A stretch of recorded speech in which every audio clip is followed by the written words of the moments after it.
নমস্কাৰ ৰাইজ, বহুত দিনৰ পিছত মিনি ব্লগ বনাই আছো আৰু আজি যাবলৈ ওলাইছো আমি বজাৰত। যোৱাৰ আগতে এনেকে চাকাত অলপ অলপকে পানী মাৰিব লাগে। তৰাজ পিছত বাবুক দেখি আছে, কিন্তু আমি আজি বাবুক লৈ নাযাওঁ, আমি যাই আছো বজাৰত, কিন্তু তাক কৈছো আমি স্কুলত যাই আছো। ইফালে চাওক না, এইটো কি দেখিলো, পিলপিলিতে চলাৰ ফিটিং কৰিছে, চাৰ্জ বা দিব লাগে না নালাগে। আহি পালো বজাৰ আৰু এনেকে পুৰা দোকান আগত আহি এনেকে বজাৰ চাই আছো।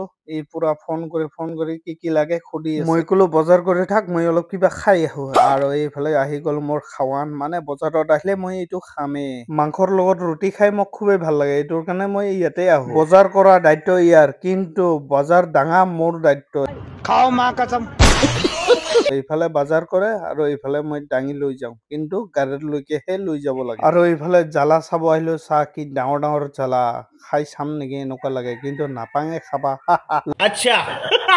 লাষ্ট বজাৰ এইফালে ল'ব আহিলো মাংস। বজাৰত আহি যদি মাংসই নলয় তেতিয়াহ'লে আহিল কিয় বজাৰত? ই পুৰা দাম কমাবা এক্সপাৰ্ট। বজাৰ পৰা আহি দেখিলো আৰু এটা কাম বাঢ়ি গৈছে। এইফালে চাব পৰা পুৰা পাতে পাত হৈ গৈছে, কদম গছ পুৰা ঠক কৰি মিস্ত্ৰী কাটি থৈ গৈছে। ইফালে চাব পৰা পুৰা বেঙেনা পুলি ৰুই দিলো, এইটো খাবা পাম চাগে, কিন্তু এইটো আশা নাই। ধুনীয়াকে ওলালো আমি ৰিল এটা বনাবলৈ, ই ওলাই আহিল, তো আমি এইপিনে যাই কিনে ৰিল বনাম।